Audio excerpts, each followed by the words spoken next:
Vətən oğlu, ey oda ocağı sönməz, cəsur və məğrur Azərbaycan əskəri. Sən torpaq qədər müqəddəs, göylər qədər işıqlısan. Vətən sənə güvənir, Azərbaycan əskəri.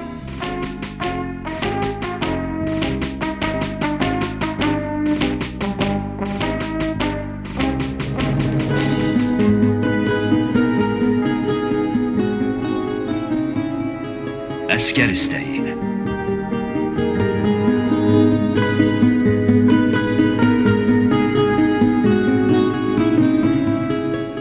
Salam, hər vaxtınız xeyir istəkli dinləyicilər. Əziz əskər və zabitlər, veteran döyüşçülər. Sözlü söhbətli, nəğmə dolu Əskər İstəyi proqramında hər birinizi salamlayır və hamınızı radyo dalğasına dəvət edirik.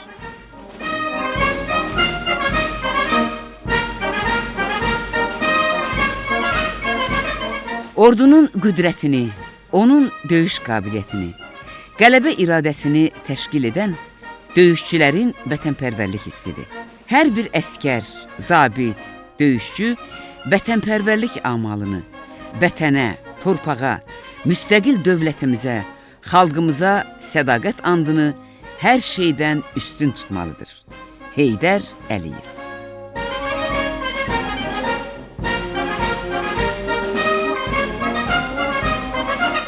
Əziz vətən övladları, vəd etdiyimiz kimi yenə də sizin görüşünüzə gəlmişik. Odur ki, bizdən ayrılmayın. Canımıza bağlıyıq, bu cahana bu elə, sıralanıb dağ kimi, gəlin elə yələlə. Canımıza bağlıyıq, bu cahana bu elə, sıralanıb dağ kimi, gəlin elə yələlə. Gəl bacım, gəl qardaşım, bir olaq yumruq olaq, sinəsi dağlanmasın, hey, bölünməsin bu torpaq. Gəl bacım, gəl qardaşım, bir olaq yumruq olaq, sinəsi dağlanmasın, hey, bölünməsin bu torpaq. Yaşa, yaşa, yaşa Azərbaycan. Yaşa, hə, yaşa, yaşa Azərbaycan. Yaşa, yaşa, yaşa xalqım, yaşa. Yaşa, yaşa, yaşa, yaşa, yaşa Azərbaycan.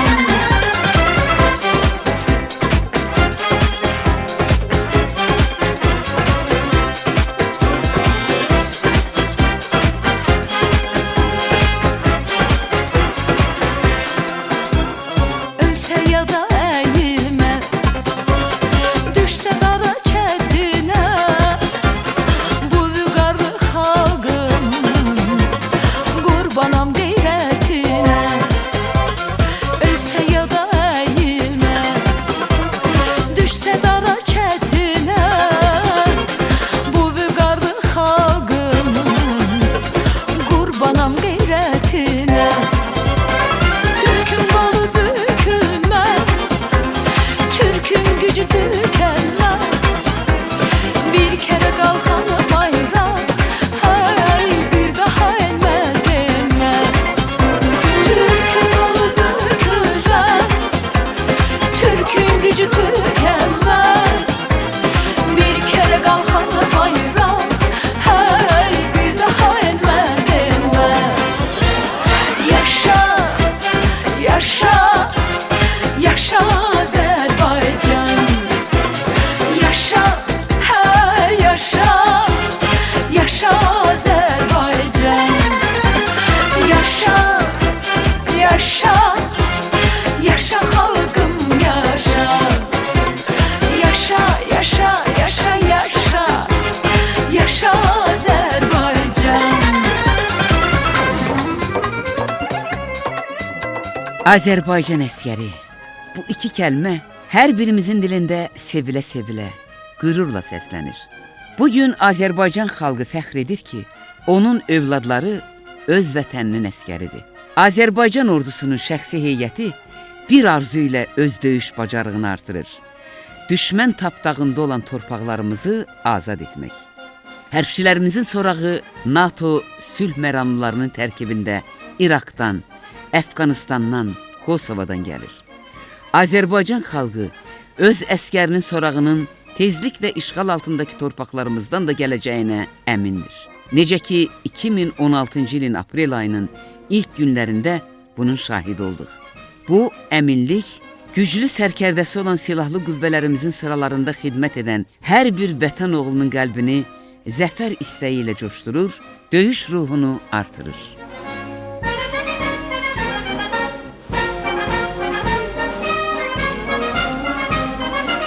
Azərbaycan silahlı qüvvələrinin düşmən işğalında olan yurtlarımızı azad etməyə gücü, qüvvəsi yetərincədir. Ancaq dövlətimizin başçısı da, Azərbaycan xalqı da münaqişənin sülh yolu ilə həllinə üstünlük verir.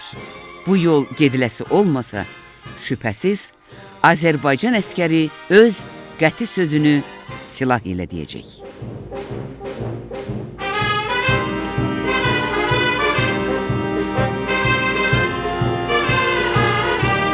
Əziz dinləyicilər, görüşümüzün bugünkü qonağı Azərbaycan Ordusu qəzetinin müxbiri Vahid Məhərrəmovdur. Müsahibimizlə söhbətin səs yazısını təqdim edirik.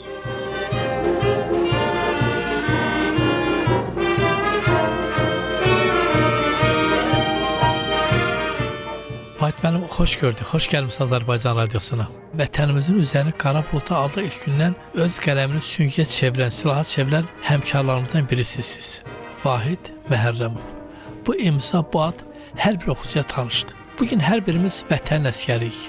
Ona görə ki, 20% artıq torpaqlarımız düşmən tapdağındadır. İstərdim o günlərə qaydaq. Vahid müəllim, necə oldu ki, birdən-birə Əskər qəzetinə üst tutdu, sonra Azərbaycan Ordusu qəzetinin bugün müxbiri kimi fəaliyyət göstərir. Buyurun. Çox sağ olun Rəhman müəllim. Bizi seçib dəvət etdiyinizə görə minnətdarlığımı bildirirəm. Yəni mənim üçün çox xoş oldu ki, ən azından ki, bu hərbi mətbuatı izləyən, oxuyan, maraqlanan var. Yəni bu özü hardasa müsbət bir xəbərdir, müsbət bir ideyadır. Yəni mən belə fikirləşirəm ki, əskər sözü nədir? Əskər sözünü ifadə edəndə gözümüz qarşısına silahlı, sursatlı, döyüşə hazır bir insan dayanır. Yəni bu insan işi, peşəsi nədir?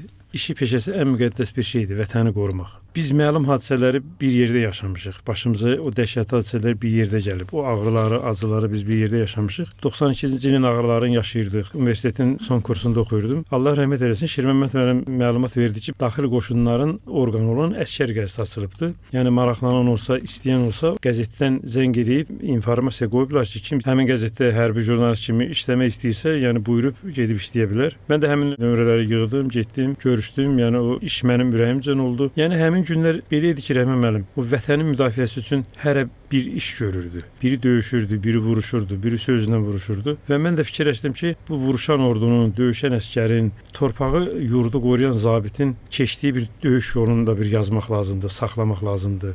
Çünki bu tarixdir. Bu günü yaşayırıq. Bu gün savaşçılar üçün bir tarixdir. Ona görə də mən Əskər qəzetində çalışmalı oldum. 92-ci il dekabr ayının 16-sında. Yəni o tarix mənim üçün çox əlamətlərdir. Çünki o qəzeti ilk dəfə biz buraxdıq. Məsələ dekabr ayının 16-sında Əskər qəzetinin ilk nömrəsi çıxdı. O günə qədər elə bir qəzet mövcud deyildi. Biz hərbi vətənpərvər ruhlu bir qəzet, özü də adı da Əskər, özü də Əskər və orada xidmət edən gənc zabit idik də. Biz gənc zabitlərin özləri də vətən üçün bir əskər. Əgər səngərdəki əskər silahla döyüşürdüsə, biz sözlə döyüşürdük. Əgər səngərdəki əskər iri çaplı pulemyotla döyüşürdüsə, biz daha təsirli sözlə döyüşməyə çalışırdıq. İlk ezamiyyət getdik. O günlər yəni bizim üçün cəbhə xətti, cəbhə bölgəsinə getmək, döyüş görmək, müharibə bölgəsinə getmək, müharibə gedən bir bölgəyə getmək bizim üçün çox maraqlı idi. Bəlkə də çoxları üçün qorxulu idi, amma bizim üçün yəni maraqlı idi ki, biz öz gözlərimizlə görmək istəyirdik ki, görək bu Azərbaycan əskəri, Azərbaycan zabiti erməni qəsbkarlarına qarşı necə döyüşür, necə vuruşur. hansı məqsədlərinə hansı yolla çatırlar, necə qəhrəmanlıq göstərilir, necə igidlik göstərirlər və bizim üçün çox xoş oldu. 92-ci il dekabr ayının 31-i axşam illərin qovuşduğu bir gecə ilk ezamiyyətə getdim. İlk ezamiyyətim də Ağdam-Ağdərə istiqamətində oldu. Ağdama biz gedəndə mənim üçün Ağdam həmişə bir nağıllar şəhəri idi. Və həmişə mən can atırdım ki, bu nağıllar şəhərin bir görün. Çünki Ağdamın gözəlliyi haqqında, Ağdam haqqında çox məlumatlar var idi. Çox maraqlı söhbətlər eşitmişdim. Həmişə can atırdım gedəm ki, mən bu nağıllar şəhərin, təsəvvürümdə nağıllar şəhəri olan bir şəhəri görüm və qismət elə oldu ki, mən bu nağıllar şəhərini dinc dövrdə yox, müharibə gedən bir ərəfədə getdim, gördüm. Müharibə onda artıq bir nağıllıq qoymamışdı. Nağılların gerçəkliyə çevrilən bir dövr idi. Yəni biz Ağdama gedən günlərdə. Biz hərbi hissədə olduq. Komandirlər üçün də ilk dəfə idi ki, bəlkə də onlar da hərbi jurnalist görürdülər, hərbi müxbir görürdülər. Yəni onlar üçün də maraqlı idi və tez bir zamanda bizi qəbul etdilər, cəbhə bölgəsinə yola saldılar. İlk getdiyim səngər də Ağdam rayonunun yuxarı Cinli, aşağı Cinli kəndlərindəki səngərlər oldu. Biz getdik orada daxili qoşunların əsgərləri ilə görüşdük. Torpaq uğrunda döyüşən əsgərləri ilk dəfə bax mən həmin bölgədə gördüm və bu gün də görməkdə davam edir. Bəli, hiss edirəm ki, şəxsən bizim də əsgər hissələrinin Yarancı qrupunda ilk döyüş yolu, ezami yolu həmin o istiqamətdə olubdu. Eyni yolu davam etmişik və bu gün də davam edirik. Bilirəm ki, neçə illərdir ki, Azərbaycan Ordusu qəzetində çalışırsınız və bu gün oranın tanınmış müxbirlərindən birisiniz. Tez-tez əsgərlərlə görüşürüz. Yeganə orqandır ki, Azərbaycan Ordusu qəzeti tez-tez vətən oğullarla görüşür. Onların həm söhbət olursunuz. Onların hər bir şəraiti ilə tanış olursunuz. Və bu günlərdə hər birimizin inanc yeri, güvənc yeri Azərbaycan Ordusudur. Onun şəxsiyyətidir. Vahid müəllim, bizim verilişimiz musiqili verilişdir. İstərdim bu musiqini rejissorumuz səsləndirsin, sonra söhbətimiz davam etdirərik.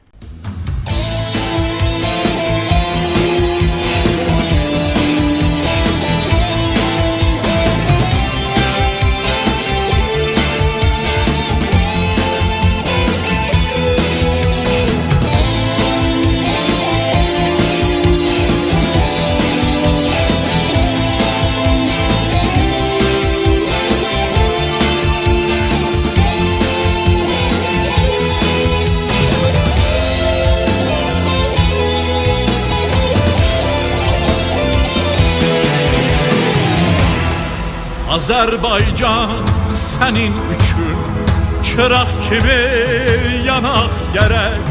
Mən Azəri evladıyam, fəxr edirəm deyə bilək. Mən Azəri evladıyam, fəxr edirəm deyə bilək.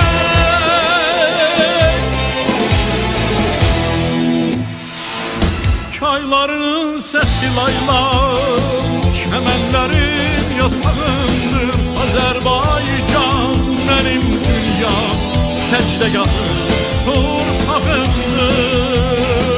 Çaylarının səsi laylar, çəmənlərim yatağımdır. Azərbaycan mənim dünyam, səcdəgahım torpağımdır. Azərbaycan mənim dünyam, səcdəgahım torpağımdır.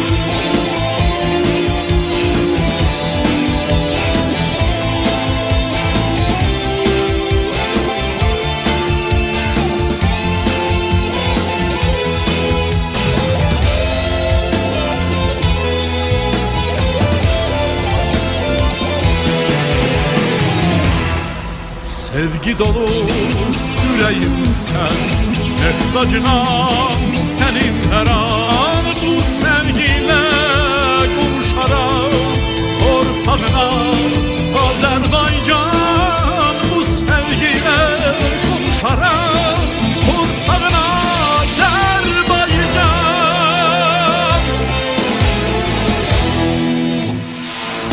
Çaylarının sesi laylar, çəmənlərim yatağımdır.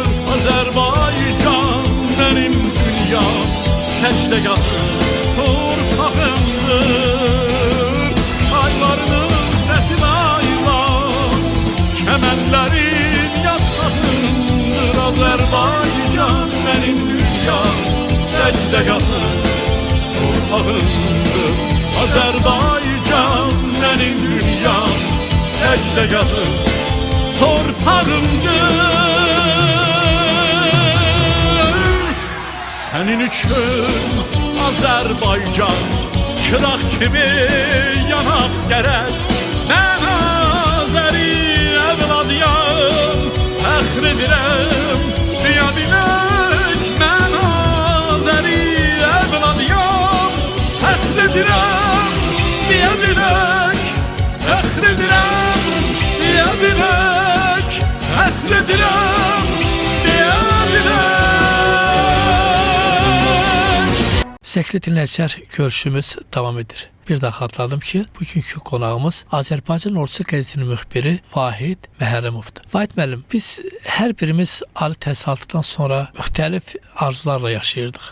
Hamı istəyirdi ki, öz arzusuna, istəyənə çatmaq üçün nəyəsə nail olsun. Amma tale ilə gətirdi ki, biz elan olunmayan müharibəyə cəlb olunduq və o Azərbaycan ordusunun qədəm tutması, yaranması sizlərin, bizlərin gözü qarşısında olub. Vahid müəllim o əsgərlərlə gedir, görüşür, onların şəraitini tanış olur yaxından, müxtəlif yazılar verir. Əlbəttə Azərbaycan Ordu qəzetində həmişə sizin yazılarınızda bir daha deyirəm ki, oxuyuruq, çox da maraqlı, ürək açandır. İlk yazınız sizin hansı mövzuda olubdur? İlk yazım mənim Ağdam cəbhəsindən, Səngərdən olubdu. Biz ezamiyyətə gedəndə təkcə bizim vəzifəmiz əskər o keçdiyi döyüş yolu ya vuruşduğu səhnələri işıqlandırmaq, döyüşdüyü səhnəni işıqlandırmaq deyil. Məsələn, iş yoldaşımız Rəşid Faxralı gözəl şairdir, yaxşı şeirləri var. Lələtəpə poeması yazdı aprel döyüşlərində. Biz Rəşid müəllimlə cəbhə bölgəsinə ezamiyyətə gedəndə əskərlərlə oturub söhbət edirik. Qeyri-rəsmi belə bir söhbət edirik. Onların ürək istəklərini, necə ki sizin verilişin adı əskər istəyidir. Biz o əskərlərin istəyini öyrənirik. Məsələn, soruşuruq ki, siz qəzetdə hansı yazılar görmək istərdiniz? Hansı mövzulara siz daha çox üstünlük verərsiniz? Siz mənə xatırlatdınız. Bu əskərlərdə də Rəhman müəllim bir ənənə var. Hələ 92-ci ildə, 93-cü ildə mən əskər gəzisində işləyəndə, cəbhə bölgəsinə gedəndə orada elə əskərlər var idi ki, onlar iştirakçı olduqları döyüşləri məktublara yazırdılar və o məktubları bizə verirdilər. Məsələn, bir əskərin adını çəkə bilərəm, sonradan o öz Yalçın Abbasov, zabit kimi, kapitan kimi gəldi. Bir vaxtlar məktubları dərc olunan əskər gəzisində o sonradan gəldi, zabit kimi xidmət elədi. Hal-hazırda da yəni təqaüddədir. Mənim üçün çox sevindiricidir ki, indi həmin ənənə yenə davam edir. Biz cəbhə bölgələrinə ezamiyyətə gedəndə əskərlərlə torpaqlarımızı, yurdumuzu Səngərlərdə dayanıb qoruyan bu əskərlərlə görüşəndə əskərlər bizə məktublarını verirlər. Bəzən onların arasında gözəl şeirlər yazanlar olur. Onlar öz hekayələrini, şeirlərini bizə təqdim edirlər və biz də onları çox ürək açıqlıqla, böyük səxavətlə Azərbaycan Ordusu qəzetinin səhifələrində dərc edirik. Yəni hardasa biz əskərlə bir əməkdaşlıq edirik. Onların ürək sözlərini dinləyirik, onların arzularını dinləyirik və imkanımız daxilində onların istəklərini yerinə yetiririk. Çox sağ olun ki, sizin də bax belə bir verilişiniz var ki, əskər istəyi. Bir istəyi var hazırda əskərin, torpaqları azad etmək, vətənimizi erməni işğalçılarından qorumaq. Ən böyük istəyi bunlardır. Ondan başqa əskərlərimiz təbiidir ki, musiqidə dinləmək istəyir, xoş sözlə eşitmək istəyir, hər hansı bir şairlə görüşmək istəyir.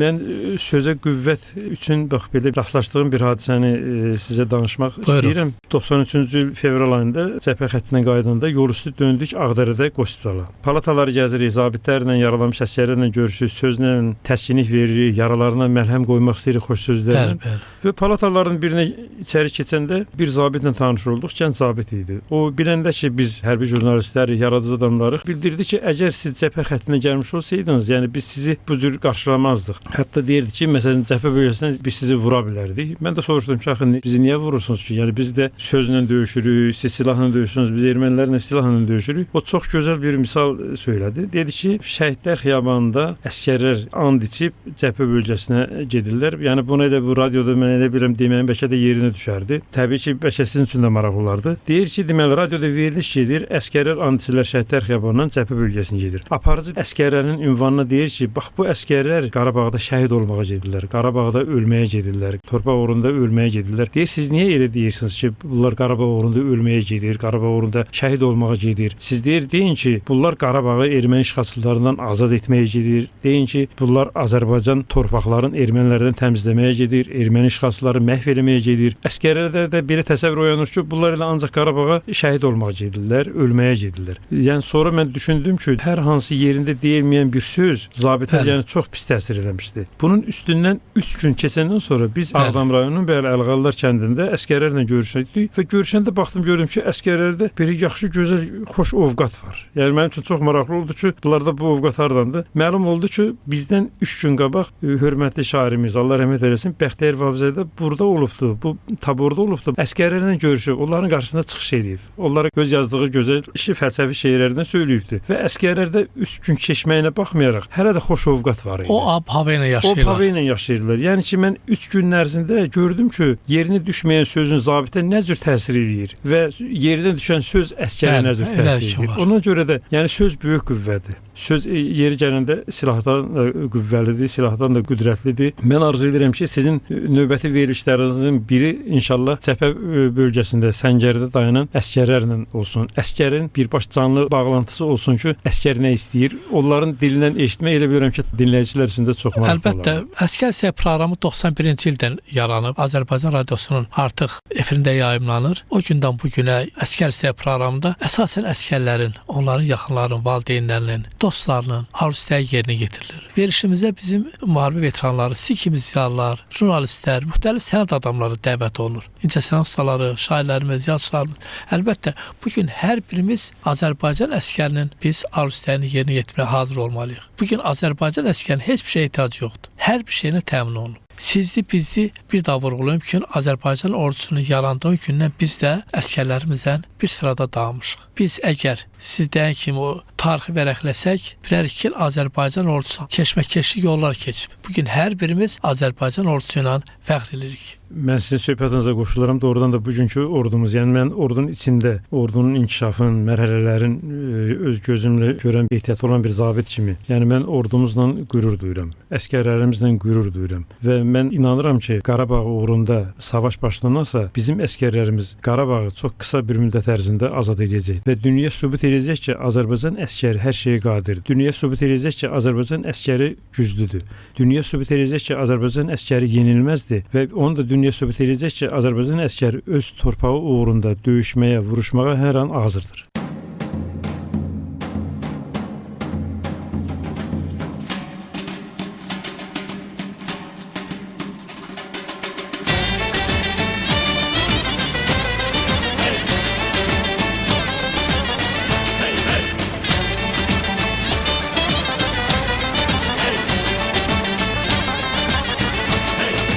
Mən doğuldum Azərbaycanda,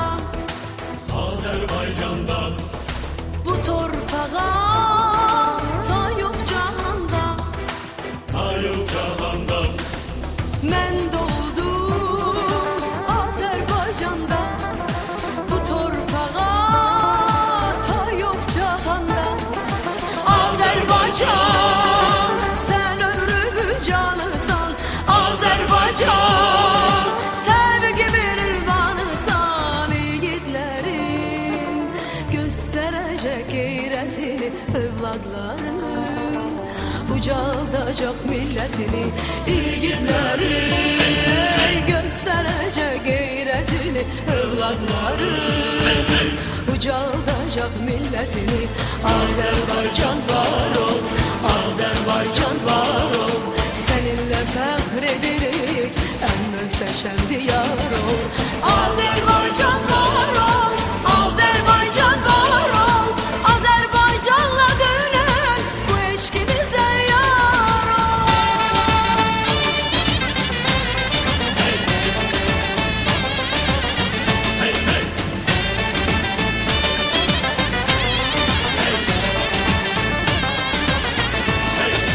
Mən uğrunda ölməyə hazır, bir əskər tək cəbhəyə hazır.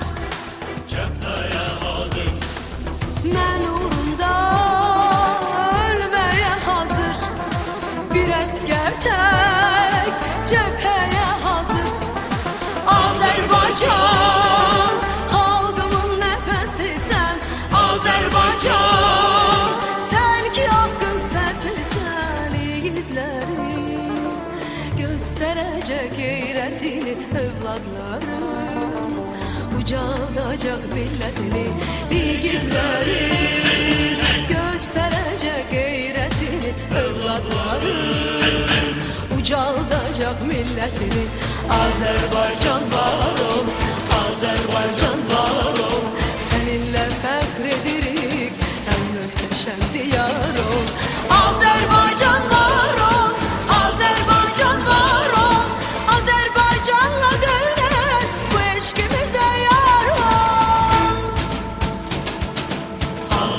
Azerbaycan var ol, Azerbaycan var ol, Azerbaycan var ol, Azerbaycan var ol. Yiğitlerin gösterecek gayretini, evlatların ucaldacak milletini. Yiğitlerin gösterecek gayretini, evlatların ucaldacak milletini. Azerbaycan var ol, Azerbaycan var ol. Seninle fakredirik en muhteşem diyar ol. Azerbaycan var ol, Azerbaycan var ol. Azerbaycan'la döyülen bu eşkimize yar ol. Azerbaycan var ol, Azerbaycan var ol. Seninle fakredirik en muhteşem diyar ol. Azerbaycan var ol, Azerbaycan var ol. Azerbaycan'la döyülen bu eşkimize yar ol. Azerbaycan var ol. Vahid benim tez-tez ezam olunursunuz cəbhə bölgələrinə, en salih hərbiçilərə, onların hər bir şəraitlə tanış olursunuz. Bax, istərdim ona bağlı bir daha vurğulayım ki, 92-ci il əskəri ilə bugün 20-ci il əskərinə hansı fərq olduğunu hər birimiz gözəl bilirik. Buyurun. Çox düzgün buyurdunuz. 93-cü ilin əskəri ilə 20-ci ilin əskərin arasında çox böyük fərq var. Həm fiziki mənada, həm mənəvi mənada. Yəni bugün Azərbaycan əskərinin valideyninə heç bir ehtiyac yoxdur. Bugün onun komandiri, onun həm valideynidir, həm də komandiridir. Valideynlərlə bizim söhbətlərimiz çox olur. Son ezamiyyətlərdə, açıq qapı mərasimlərdə müşahidə elədim, Rəhman müəllim. Əvvəllər valideynlər əskərlərinin, övladlarının yanına gələndə evdən yemək bişirib gətirirdilər. And içmədən sonra, açıq qapı mərasimindən sonra harasa çəkilib oturub çörək yeyirdilər. Evindən gətirdiyi yeməyi əskərə verirdi. Son mənim müşahidələrim daha ürəkaçan olub. Mən müşahidə eləmişəm ki, valideynlər indi hərbi hissəyə gələndə yeməkxanada otururlar. Əskərlər üçün hazırlanmış yeməkləri yeyirlər. Yəni valideyn də, hərbi hissə komandiri də, tədbir aparanlar da valideynləri dəvət edirlər ki, buyurun gəlin yeməkxanaya. Siz əskərlər üçün o bişirilən yeməklərin dadına baxın. Mən özüm dəfələrlə yəni şahid olmuşam ki, valideynlər əskər üçün bişirilən yeməyi yeyir və etiraf edirlər ki, doğrudan da burada bizim uşaqlara evdən yaxşı yemək bişirirlər. Hərbi hissələrdə əskər üçün hər tərəfli şərait yaradılıb. Valideynlər özləri gələndə də heyrətlə baxırlar ki, doğrudan da bizim əskərlərimiz üçün necə də gözəl şərait yaradılıb. Ona görə də Rəhman müəllim son dövrlər hərbi xidmətə, ordu sıralarına gələn zabitlərin, müddətdən artıq xidmət edən hərbiçilərin sayı artmaqdadır. Orduya axın, orduya sevgi, orduya məhəbbət gündən-günə artır. O da nəyin göstəricisidir? Ordunun gücünün, qüdrətinin göstəricisidir ki, yəni bu əskərlər ürəklərinin döyüntüsü ilə, ürəklərinin sözü ilə orduya xidmətə gəlirlər. Bu özü də bir alqışlanmalı işdir. Ordumuzda aparılan müsbət islahatların nəticəsidir ki, bax bu gün valideyn evində oturub övladı ilə Skype vasitəsilə danışır. Yəni Novruz bayramında bu koronavirusla əlaqədar olaraq açıq qapı mərasimi keçirilmədi. Övladlar ilə Skype vasitəsilə danışdılar, görüntülər oldu, görüşdülər. Yəni bəlkə də heç dünyanın heç bir ordusunda bu cür şərait yoxdur. Bəli, hər bir şərait yaradılır bizim əskərlər. Bu gün əskər üçün, zabitlərimiz üçün də yeni evlər tikilir, yeni hərbi şəhərciklər salınır. Yəni hər tərəfli şərait yaradılır hərbiçilər üçün, əskərlər üçün də, zabitlər üçün də. Azerbaycan! Azerbaycan!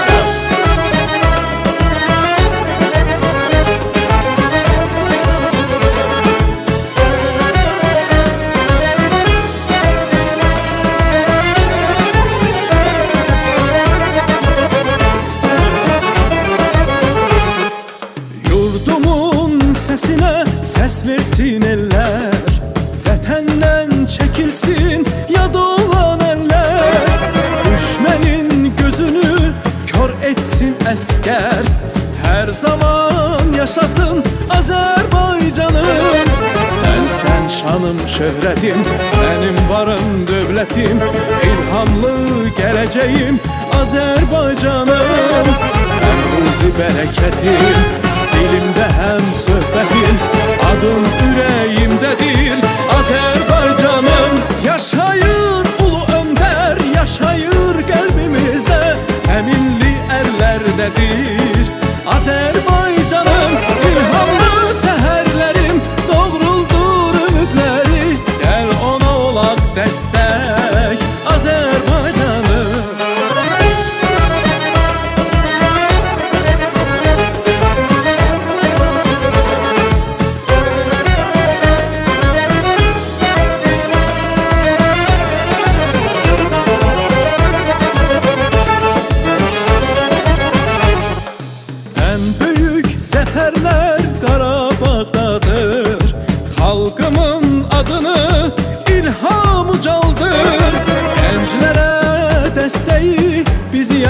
vardır.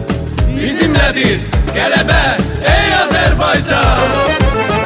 Sən şanım, şöhrətim, mənim varım, dövlətim, ilhamlı gələcəyim Azərbaycanım.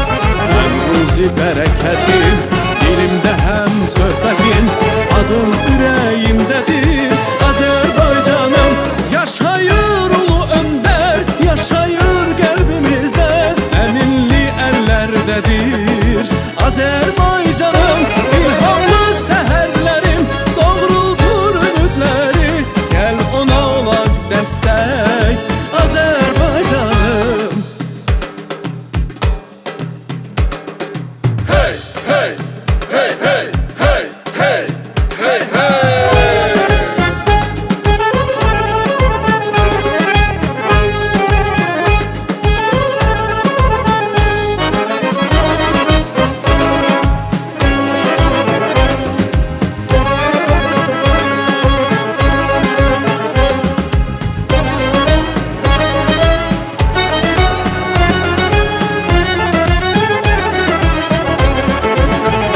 Yaşayır ulu öndər, yaşayır qəlbimizdə, əminli əllərdədir Azərbaycanım.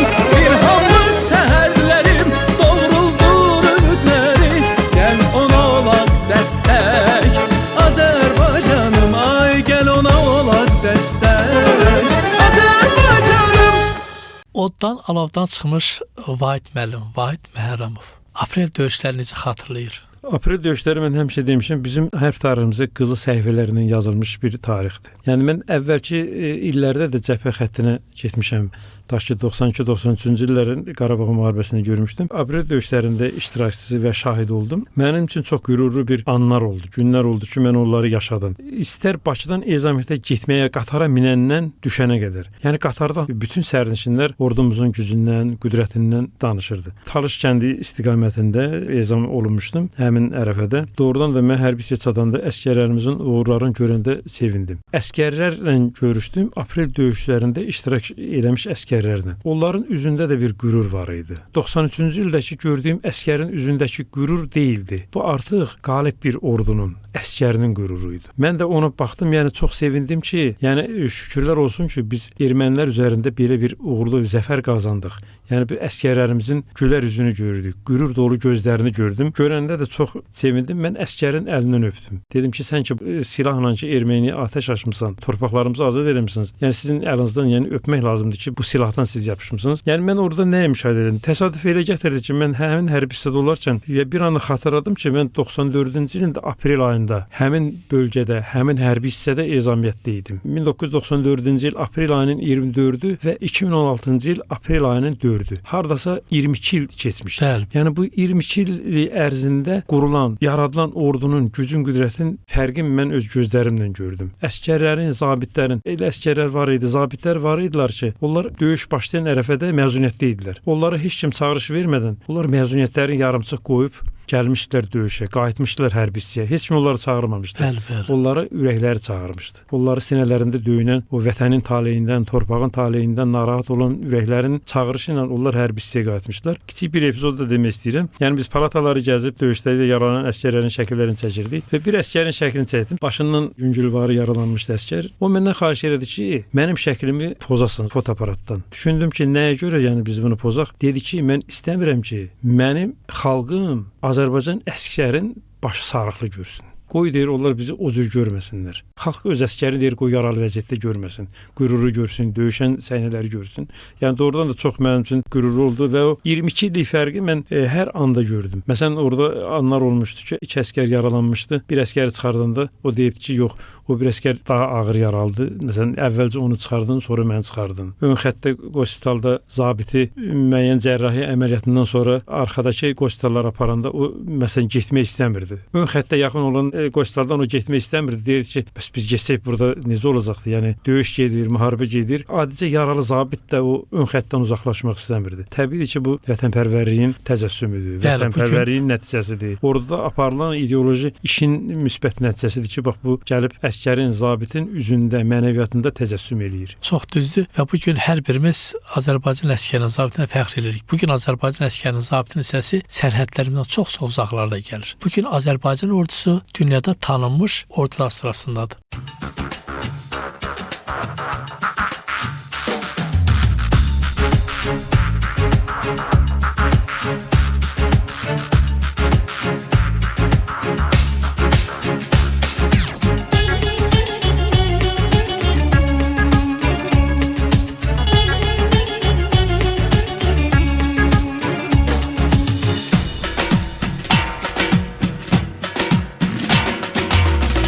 Qələbəyə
Vahid müəllim eyni otaqda, eyni masada oturub çalışan həmkarlarımız olub. Bugün onlar bizi dinləyir. Bugün əskər valideynləri dinləyir. Müharibə veteranları dinləyir. Hansı ki siz onlarla bir yerdə oturmusunuz, ön cəbhədə bir yerdə dərdləşmisiniz, onların ürəklərinə keçəni siz öz qəzetinizdə işıqlandırmısınız. Onlara sözünüz, Neymət müəllim bizi dinləyir, Yalçın müəllim bizi dinləyir. Buyurun. Çox sağ olun. Yəni kövrək hisslərə toxundunuz. Mənim üçün də çox xoşdur ki, mən bir vaxtlar onların atasının döyüş yolunu yazmışam. Yəni bu gün artıq onların övladlarının xidmət yollarını yazırım və arzu edirəm ki, ömür vəfa eləsin, biz o Qarabağın azad olunmağının tarixini yazaq. O döyüşləri yazaq. Mən bilirəm ki, sizdi, bizdi, biz hamımız ayaq üstüyük. Bəli. Biz hamımız geyimimizdən asılı olmayaraq insanı geyimi ilə deyil, ürəyi ilə tanıyırlar. Biz hamımız ürəyimizdə bir əskərik. Vətənin əskəriyik. O vətənin ki, bugün yaralıdır. Bugün onun 20% torpağı erməni işğalçılarının tapdağı altındadır. O torpaq bizi çağırır. Mən o veteranlara, valideynlərinə hamısına müraciət edirəm ki, özlərini həmişə vətəni əskər kimi hiss eləsinlər. Yəni müharibə üçün, döyüş üçün yaşın elə bir fərqi yoxdur. Biz istənilən vaxt döyüşə hazır olmalıyıq.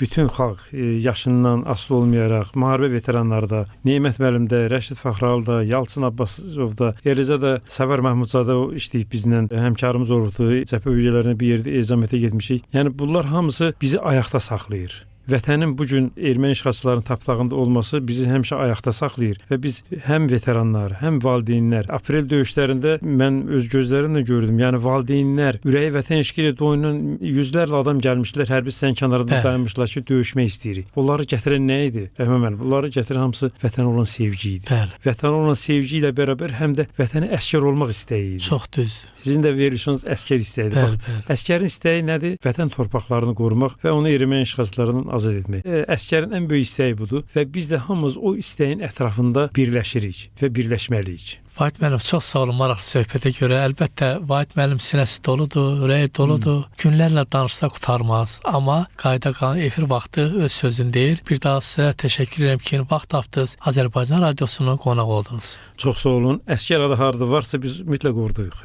Bir daha sağ olun. Çox sağ olun.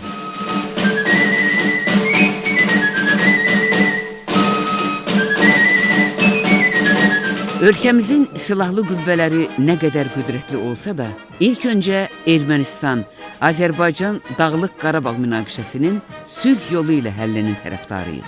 Azərbaycanın haqlı və ədalətli mövqeyini sistemli şəkildə bütün dünyaya bəyan edən, ölkəmizin humanizm və sülhsevərlik prinsiplərinə daim sədaqətli olduğunu bildirən Prezident İlham Əliyev dəfələrlə vurğulayıb ki, Azərbaycanın ərazi bütövlüyü heç zaman müzakirə mövzusu ola bilməz və bu yöndə heç bir kompromis mümkün deyil. Bizim ən böyük kompromisimiz ondan ibarətdir ki, 20 ildən artıqdır ki, torpaqlarımız işğal altında qaldığı halda Azərbaycan hələ də sülh prosesinə sadiqdir. Ölkə rəhbərinin bu mövqeyini sülhsevər xalqımız bəyənir və son variant kimi torpaqlarımızın azadlığı uğrunda müharibə variantını heç vaxt istisna edilmir bəyanatına da özünü səfərbər görür.